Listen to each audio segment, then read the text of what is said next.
Okay? Is it the same or not?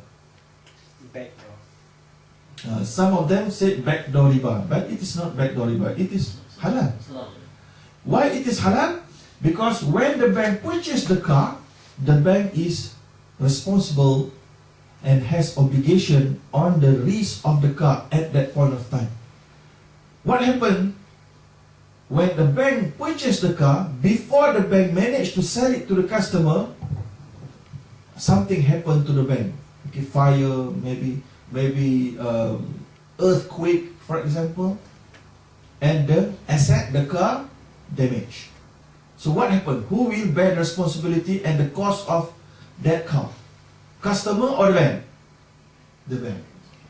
Because not yet sold to the customer. If that happens, then it is halal. It is halal compliant. Because the bank take risk. Al-kharaj bil-daman. That is the concept in Islamic finance. Al-kharaj bil-daman. In order for you to, al-kharaj means profits is associated to a certain limit of risk. For example, also, if I want to sell this computer, I have to bear responsibility any defects on the computer, not because of your usage, but because of the computer itself. Any defects found in the computer for a certain period of time, for example 1 year or 6 months, must be on my responsibility. I must fix it free of charge. That is al-kharaj bil-daman. That is ethical banking. But that kind of sale is also approved in the conventional market. Correct or not? Now you can purchase many things, you will have warranty for a certain period of time. So that is healthy. That is neutral. Okay? So that is Sharia compliant.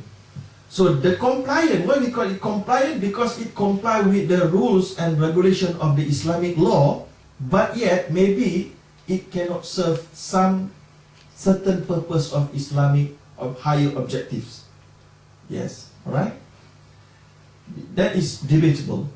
But for the time being, many customers, they would love to have this kind of product without entering into any headache with a very complicated product, just like diminishing musyarakah. Do you know diminishing musyarakah? Declining partnership. Just like sample that I gave it to you just now. Our brother here want to purchase a house, go into the bank and make application, paid already 10%, isn't it? True. If you want to purchase any asset here in Sweden, 15, okay, 15% to make it realistic, 15%. So you have paid 15%. Another 75%, you don't have money, or you have money but you want to do it, you utilize it for another purpose. So you come to the bank. Bank approve your application, so the bank will put 75% as a capital injection. That is partnership. But the bank will not give the money to you because you might misuse the money. Okay, so the bank will give it to the seller, original seller. So now the house, the asset, is co-owned by you and the bank. But the bank don't want the house or the assets. So what happened? Diminishing will happen. Diminishing process will happen. Well, how? The bank will sell their shares. The bank shares in the asset is 75%, you 25%. So the bank will sell every month 1% with a certain price. Okay? That is declining. That is how diminishing musyarakah is executed.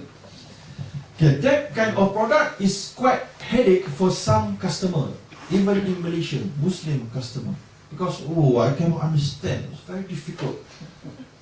Cannot give loan. Yeah, cannot, because Islamic finance, Islamic bank cannot give you loan, because if Islamic bank give out loan, the Islamic bank cannot get any profit at all. You must give 100,000, get back 100,000.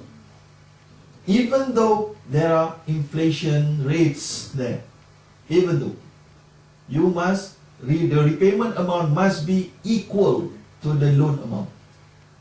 So that cannot be happen in Islamic Bank because Islamic Bank is a corporate company, you know. It is not a charity body. Charity body, yes, you can.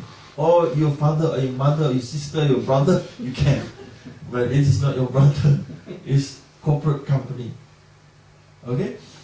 So that is the challenge. The challenge is the customer, very difficult to find it understandable. And also the legal people, the lawyers. In Malaysia, we have difficulties.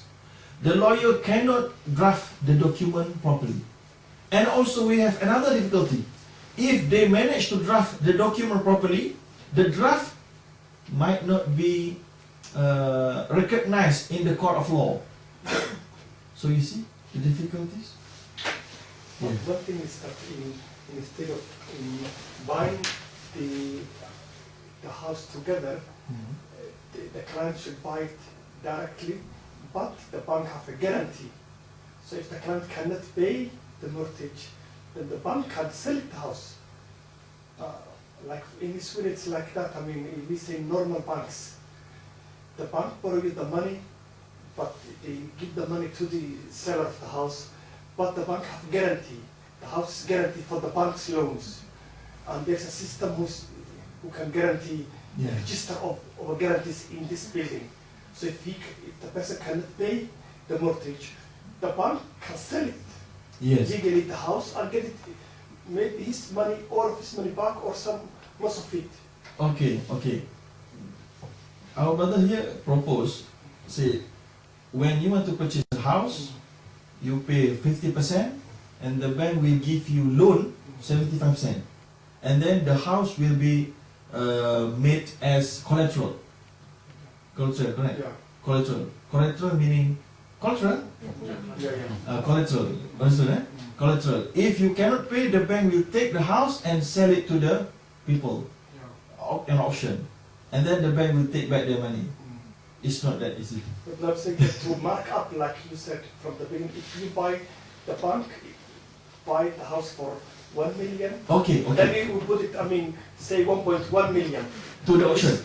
No, if you buy the house from the seller for 1 million, Okay. then you mark up, say, 200,000, 1.2 million. And then the client owes the bank 1.2 million, but the bank's guarantee is the house. Okay. So if the person cannot pay the amount, there's no interest on that. The bank have guarantee to sell the. Sorry, if I may, that does exist in Islam as well. It's called ijara. Is the leasing of the house. No. Actually, similar concept. Ijara, there is ijara, but I think the explanation given by our brother here is BBA. Right. But Bithamanin Ajil exists in Malaysia, but not yet approved and very contentious in the Middle East. What happened is that, okay, I just give it a little bit review. Okay, you purchase a house 15%. You have paid already. And then you will sell the asset to the bank. That is what happened in BBA. You will sell the house. You already paid 15%. Then you sell the house to the bank. Okay, how much money you want? For example, 500,000. That is the loan. If in convention, that is the loan. So you will sell to the bank 500,000. The bank will pay by cash, but not to you. Yes, to you, but directly to the seller. What happened is that after that, maybe a while, maybe after 20 minutes or after 1 hour, the bank will sell back the house to you. Okay, sell back the house with 700,000. Okay, you see? But you will pay on deferred payment. So the 200,000 will be deemed as the bank's profit. So that is BBA. That is not accepted by certain sect of scholars, but certain scholars say it's acceptable. But if you ask me, in terms of evidence and proof, it is not quite acceptable. Right? But we respect the scholar who say yes, no problem, because maybe they have some other grounds and some other impediments. For example, tax impediments and legal impediments and so on and so forth. So that's why they go into that kind of product. Okay, why they are not accepted is, I think, obvious, because it is just like merely mimicking and duplicating interest, because you sell it to the bank with a quite, they say the opposing party said with a fake contract, but it is not fake, but just like you sell it because the bank will not want to have their hand on the asset, they will sell back. But another thing is that it's like the car. You are buying, the bank buys the property first. Okay. From the third part. This is Just different. the same day or later on, you sell it to the client. Okay. And you mark up like that, I mean, Yes, and you yes. have the house as a guarantee. The difference here, Yeah. the scholars say, the difference here, if you purchase directly from the third party, it's different. Yeah, okay, from third party, that's what I mean. You buy If, directly okay, from that the is, third party. we call third party murabaha. Yeah. That is accepted. Yeah. But it's very difficult. Why? Because you already paid 15% for the house. No, but what I'm thinking that not like that.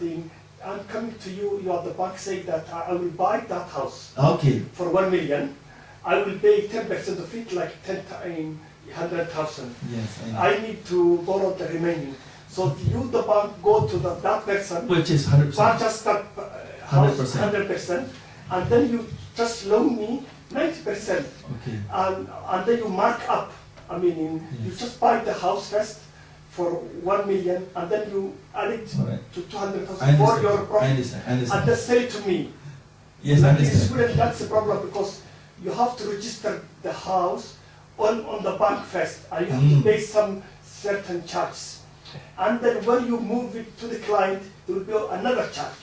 Correct. For example, that's a problem Yes. in here. Yes, correct. Not here only. Every country, I think. Yeah. So in theory, it's beautiful. So you, the bank, before you purchase the house, you only interest. Okay, I have the interest on that house. Yeah. So I've paid booking. What? Yeah. Bookings. Booking 1,000 only. Okay, not down payment. Bookings. So the house is yours, not yours, but other client cannot purchase it. So you go to the bank, ask for financing. The bank will purchase the house 100%.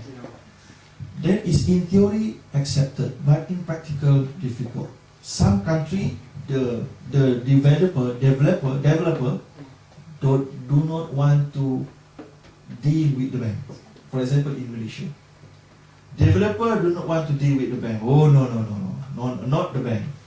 Very headache deal with the bank, and also it's very difficult for the developer if there's something happen to the house. It's very difficult to fight a bank. Very easy to fight an individual. That is the difficulties, you know. In theory, it's excellent, but in practical, it's difficult. Number two, just like what you said, the bank have to have their names in the house, on the house grant, on the house certificate. That is difficult. That is difficult. Your lawyer, the customer's lawyer, will not agree on that. Many impediments. In theory, we always wanted the bank to do like that, but in some country they manage to do it because of their legal system allow them to do that. But in most of the country, we can't do that because of these tidbits and this red tape and so on and so forth. But never mind. I think Islamic finance, Islamic bankers still have some solution for that problem. Okay, but never mind. We just move forward. Okay, until what time? We have until 1 o'clock. Okay. Okay, fundamentals of Islamic financial transaction. Okay, I think this one is just a basic understanding that the sources of Islamic finance contracts and so on and so forth comes from divine sources, Quran and Sunnah, and also we recognize mutual consent, redha. So when you agree with the price, then there is no zulm. Okay? There are some people out there criticizing Islamic bank. They say Islamic bank is selling something, some asset, selling it back to the customer, or making the markup too high.